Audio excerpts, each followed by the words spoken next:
This Labor Day weekend consisted of Lando Norris getting taken to the woodshed and getting worked overtime by his teammate, which allowed Ferrari to reign again at their home track.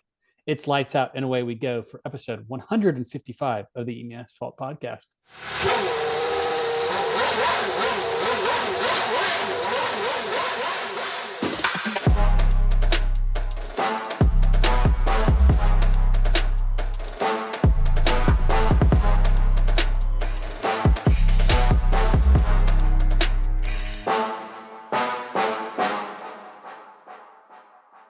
All right, Ian. I mean, just as everyone thought, Ferrari leading the charge in Monza.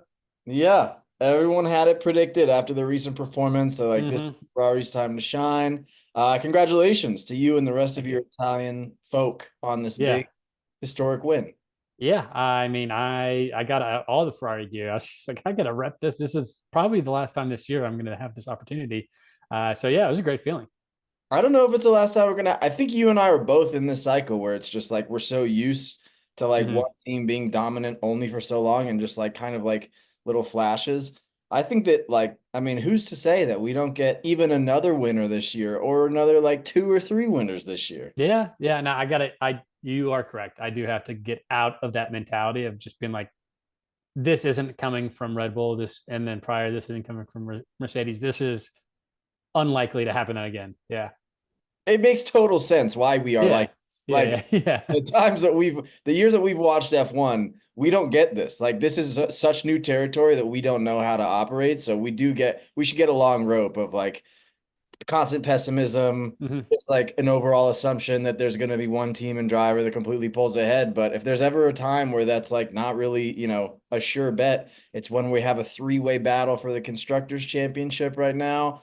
Max isn't perfectly sitting pretty just by himself. I think it's time for us to, Formula One pessimists to say, wow, this is a fun season. Stop and smell the roses a little bit. I guess. Yeah. No, I do. I know this is like the negative part of me in the back of my head. It's like Red Bull's going to figure it out. They're going to be fine. They're going to go another drivers and constructors championship back to back. Here we go. Yeah. Max in his post-race interview though was basically he's like, yeah, we need to change the whole car. Everything Yeah. about Yeah. Yeah. the change. It's like, oh, okay, good luck. You have 2 weeks until Baku. Yeah. You'll be fine, right? Changing the whole car. Yeah.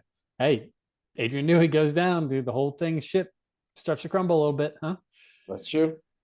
All right. We have a pretty quick episode this go around with our just a race recap. So we have my intro. We're going to do our my hot lap recap, our winners and losers, and then our gambling and predictions recap. So going straight into this hot lap recap of the Italian Grand Prix. Here we go. We head to Monza, where McLaren didn't miss a beat from Holland with a front row lockout in quals. Also on Saturday, Perez finally listened to his critics and finished right behind Max, but rather than him moving up to Max, Max moved back to him in seventh and eighth place. We move on to Sunday, where Lando finally keeps his lead going into turn one. This time he made it 3 turns before being bullied past Oscar Piastri and then Charles Leclerc. First lap was a doozy throughout the grid with dust popping up like landmines on Normandy. We also had Russell narrowly avoiding running into the back of Piastri and Danny Rick bumping into Nico Hulkenberg. Hulk got back at the RB team 4 laps later by driving right into Yuki's car. Lando's nemesis list continues to grow. We now have Max, number 1 McLaren driver Piastri, turn 1, lap 1, and now pit stop marker as he knocked into that nicely coming into the pits about lap 14. Leclerc's one and only pit stop was lap 16, allowing him to go 37 laps on a set of hards. The fan favorite driver, Kevin Magnussen, had another roller coaster of a race, having some great overtakes, then running into Pierre Gasly. This move will cost him a 1 race ban in Azerbaijan. And finally, McLaren didn't have the pace to make up for the extra pit stop. And you could hear the chants of "It's coming home" from the Italian fans, something the English could only dream of saying. And Well, that does it for our hot lap recap.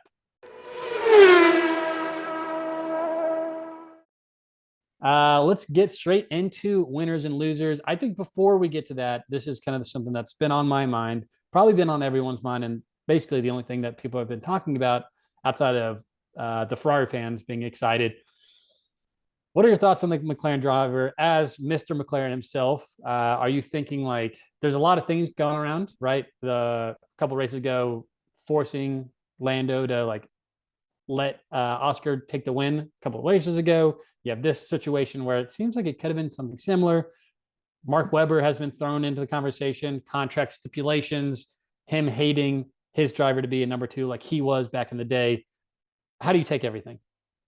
I think you're damned if you do and damned if you don't, because you play the team race game where it's like, hey, this is what, hey, Lando, we need you to essentially not race Oscar here and like let him by. They let Oscar race Lando this time around.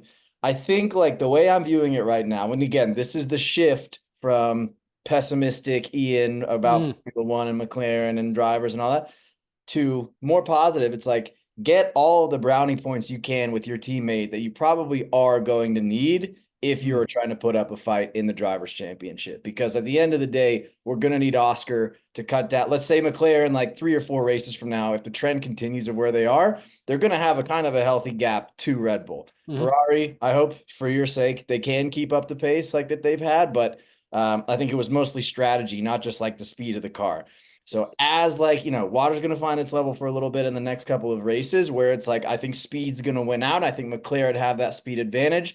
They need the teammate advantage of having the Valtteri Bottas or the Sergio Perez for Lewis and Max of being like, okay, we need you to shave 1 point off of, this person's total just because we need you to take a fastest lap. And it's going to cause like less points overall. But right now, Max has the fastest lap and we want to take that point away from him. Those kind of things you can only do, I feel like, if you've built up enough of like a trust bank with your teammate. So that's in my changed, rejuvenated, revitalized mind, kind of what's going on here. But listen, at the end of the day, it's mega frustrating. Like, hey, hey, this whole positive thing I just went on.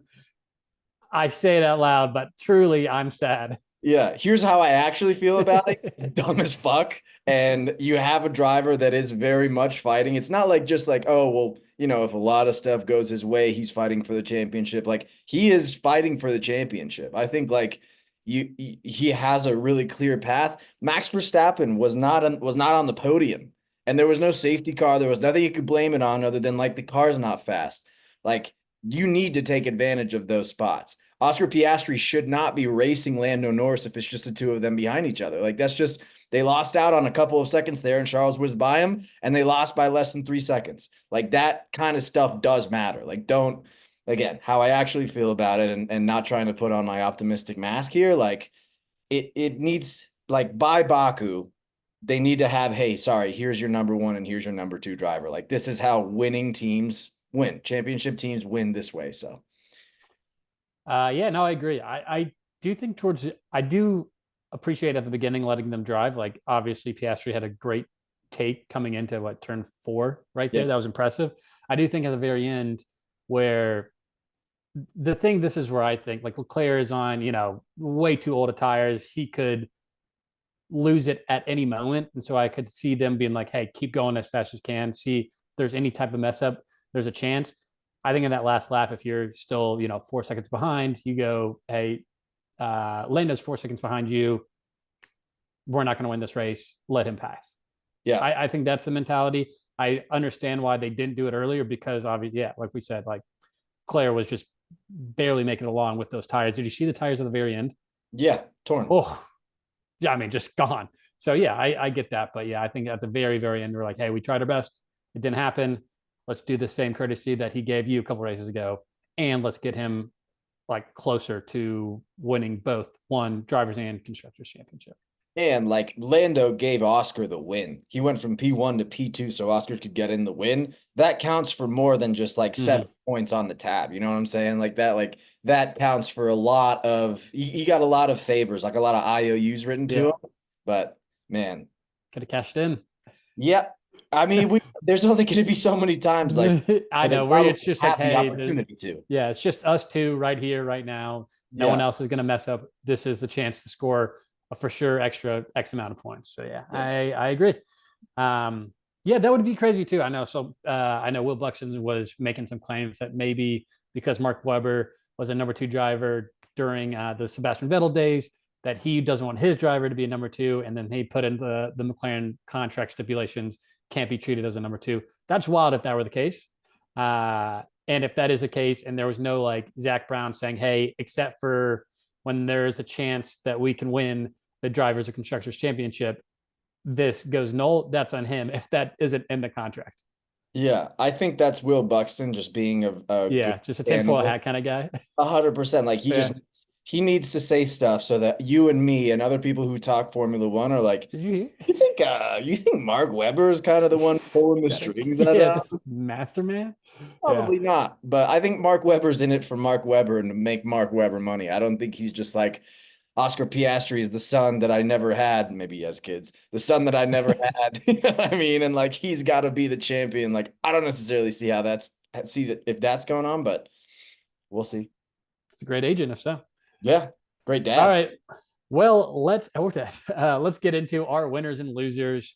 The Italian Grand Prix. My winners, I'll start off here. It's going to be the one-stop pit stops. Have absolutely killed it this year with George pulling it off. Obviously, he lost that because of the car weight, but would have pulled it off outside of that. This time, Charles pulling it off. One-stop strategy to perfection. Just very cool. Like usually, those are the fun where everyone else is taking stop and it's coming down to these final laps of, hey, this car is 3 seconds fast, 2 seconds faster a lap or something like that, and it's just cutting it down. It's always kind of exciting to see like the closing kind of final laps. Obviously, this was around 3 seconds, so like give it another lap, that would have been probably down to the wire. But those are always very fun, how different these strategies play out, and finally starting to see like I don't think it's pretty rare that we saw in years past a one-stop strategy actually making it all the way through. Yeah. My other winner is going to be McLaren. Obviously, we talked a lot about McLaren and kind of the negatives, but they are only 8 points behind Red Bull. Norris still has a fighting chance to win the drivers. I mean, obviously, if you look at a 2-3 compared to the Red Bulls 6-8 or so, I think they would take that any day, and a fastest lap for Lando. So, Yeah. Yeah. I mean, as long as Red Bull does poorly, like doesn't really matter who's winning races as long as we're scoring more points. yeah, exactly. The other winner I have is Colapinto. Finished P12, made up 6 spots on Sunday, already passing Bottas in the Drivers' Championship after one race, and only had about 2 days to prepare. So fantastic race from him. And then my last winner is going to be Williams because Colapinto is paying the team $500,000 every race to drive for them. So kind of a win-win for both groups right there. If all it takes is $500,000 a race to be driving, maybe you and I, I'll just sell my house and then just one race, really enjoy it. One race for the rest of our lives, dude. Wow, dude. That's maybe all you need, dude. Sell your house, one race, and then like, damn, this Italian kid, he deserves This to be guy's really figured it out. Wow. Any winners that you had that I might have missed? Yes, Tifosi, obviously. There's nothing cooler than like that celebration, the Monza celebration, and when Charles win it. Like that's I think even Zach Brown in a post race interview was saying like you just love to see Ferrari win here. And it's just like for him to say that, Did he throw it? Did he throw this race? Yeah, dude, maybe. Honestly, he was the only one that could probably beat. Yeah. Didn't. I also had Oscar Piastri trash talk. He said during his post-race interview that Stroll, who I believe finished P19, he was like, yeah, it looked like he was racing in his first go-kart race ever. And I don't know if you can come back from that. Like it's basically like, hey, big fella, you tussling his, like one day you'll be able to drive like the rest of us do in the big, in the big league. And yeah, it's that also you're going to throw on that he's way younger than Stroll too. That makes it even worse. Yeah. Where a younger kid's going to be like, yeah, this dude just sucks at driving. And the trope of like I've heard a couple of comedians talk about like insults from younger generations always kind of like hurt more. It's just like it makes you a little bit self-conscious about how old you are. I guarantee that's how Stroll's feeling too, where he's just like that comment is sticking with him. Like if it got to his ears, he's lying awake like, God, dude, it's like, do I really drive like a go-kart driver? Like, I don't, Dad, help. Dad, kill him. Call it. Do something about this. That's all the winners I got. Cool. All right. Let's move on to losers. Meow. Yeah. All right, my losers. You said winner for PS3 Trash Talk. My loser is actually going to be Stroll. First off, it was one of two parts. Two was saying Stroll was driving like he's in a go-kart race by Piastri, but the other one is towards the end of the race, he put on a brand new set of tires to try and steal fastest lap.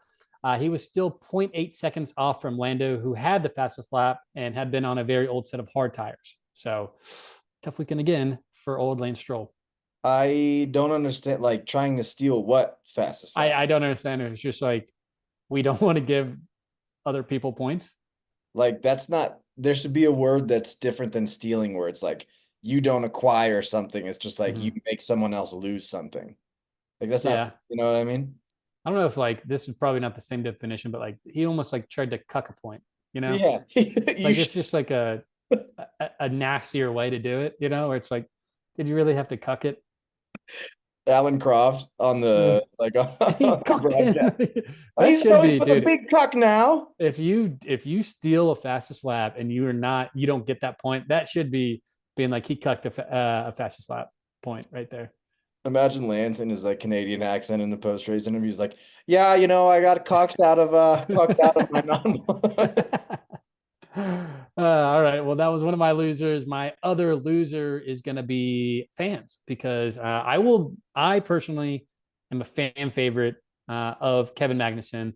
He's going to be missed dearly by me, and I think by a lot of others leaving the grid next year. Really want to enjoy every last moment. So obviously, losing him for even one week for the next 7-8 weeks is going to be tough. He's one of the last few old school drivers that like just does not give a shit about ruining anyone's races, taking all of the penalties he has to if it helps him or his team in any way. I think it's just this like aggressive.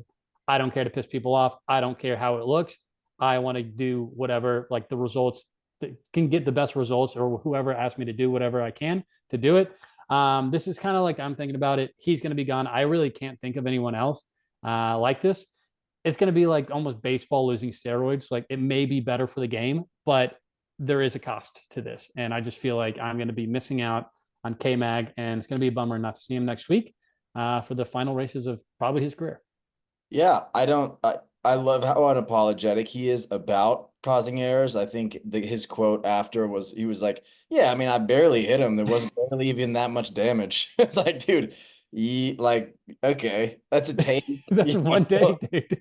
That's awesome. Yeah, I don't I think. like that. He's just like, dude, he's fine. He's walking. Yeah, I'll be like, he's soft, is what the problem is. The whole world's turning soft. I think I could see him doing great in rally car. Yeah, Like he would do fantastic in that sport. he's gonna be good bumper cars. Yeah, exactly. Yeah, him and Stroll can go karting. Yeah. Yeah, that does it for my two losers. So yeah, My only other loser that I had, as much as it pains me to say, I'm wearing his shirt right now, but yeah, Lando Norris, obviously, not he's got to get pole and lead a race after the first lap. I think like Baku is kind of it, where it's just like unless this is fixed, this is going to be your whole identity. He also like locked up coming into the pits, hit the marker. that could have been Gave really me a bad. heart attack that he was like, well, he's either going to get in trouble for speeding or just kind of like smoking this barricade that was right That next. looks like there was a pull Yeah. around that marker. Like I don't think if he hit the down, I don't think that's like getting kicked to the side.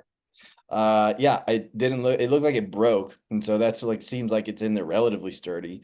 Yeah, like weird race. He was another one like after where it was just like, oh man, like he's on the podium, but he's sad, and which is good. Like, again, optimism. And a couple, not that many races ago, we were scrounging for any points or scrounging Mhm. close to points. So, yeah, now the fact that he's on the podium and still super disappointed with the fact that he can't lead a race after the first lap, no matter where he starts. Yeah, frustrating at best. Do you think that sadness is that, or do you think the sadness is like, hey, my team has really not supported me at all? The fact that they are letting the other driver that's behind us be like, hey, this is a team game. Let's continue out to be 1-2. Let's win this race. And then they're letting him do that. and have supported him throughout the last couple races. Not the same as me. I'm really sad about that. And says, I fuck think this team. I think whatever it is, you can kill two birds with one stone Yeah, you can by be double saying, sad about one thing. well, you can if I'm Zach Brown, I'm saying, hey, Lando, we are gonna give you the driver one position, like no, the number one driver position, as soon as you get pole and you lead a first lap around Oh the yeah, that's the I like that. those. Stipulations. Yeah. Yeah, see, this is why we got to get on the grid, you and me. We talk this stuff out and we figure it all out. Lando's like, I understand. I totally get it. This is like not this isn't on you. This is on me. I gotta perform. And once I perform, you guys got my back. I mean, yeah, Flaw bulletproof. proof. Yeah. Any other losers? That was my losers there. That was it. Cool. All right. That does it for winners and losers. Let's move on to our gambling and predictions recap.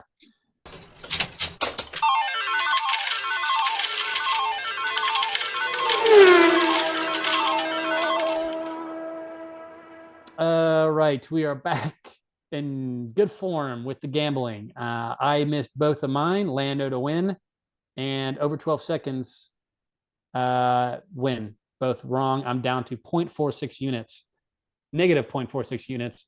I'm in the negatives with Ian. First time, I think, in the history of gambling for me. So, Yep. Yeah. I put a double unit special on there being a safety car.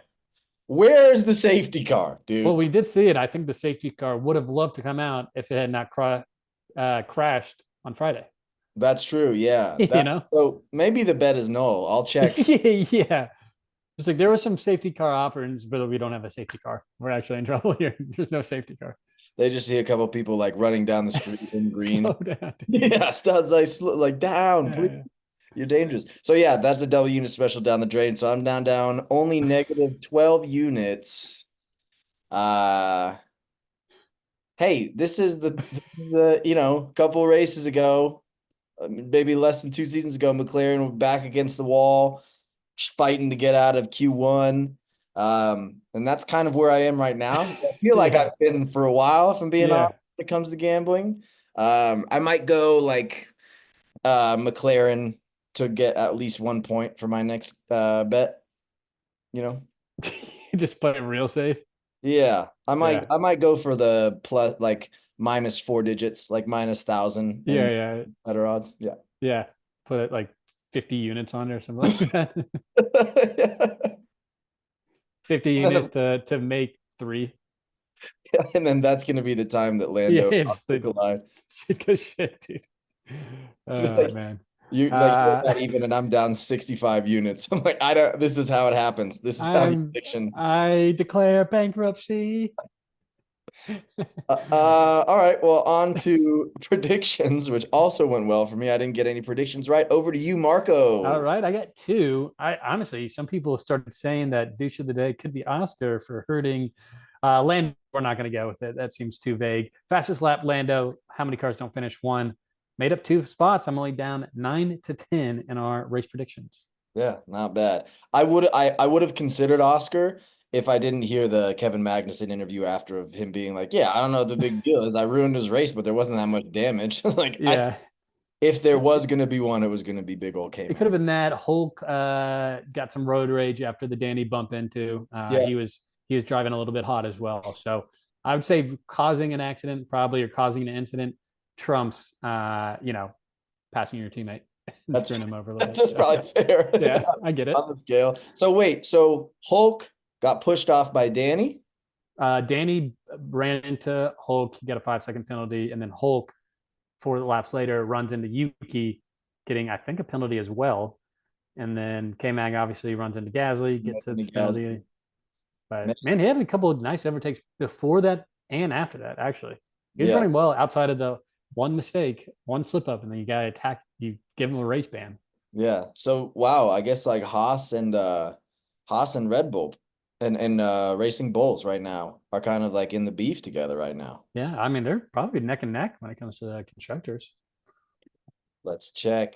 And we know this, of course, because we stay up really up to date with It's just at the top of my head. yeah, Haas 28 points, RB 34 points. So they're just 6 points away right Yeah, now. not bad. Not bad. Yeah, let's see if Ollie can get him some more points. Yeah, that would be electric. Yeah. All right. Well, that does it for our episode of the recap for the Italian Grand Prix. We will be here next week for Azerbaijan preview. See you, assholes. See ya.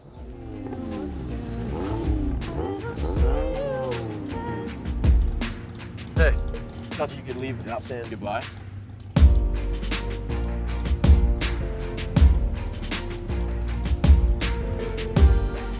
I used to say I lived my life a quarter mile at a time. And I think that's why we were brothers. Because you did too.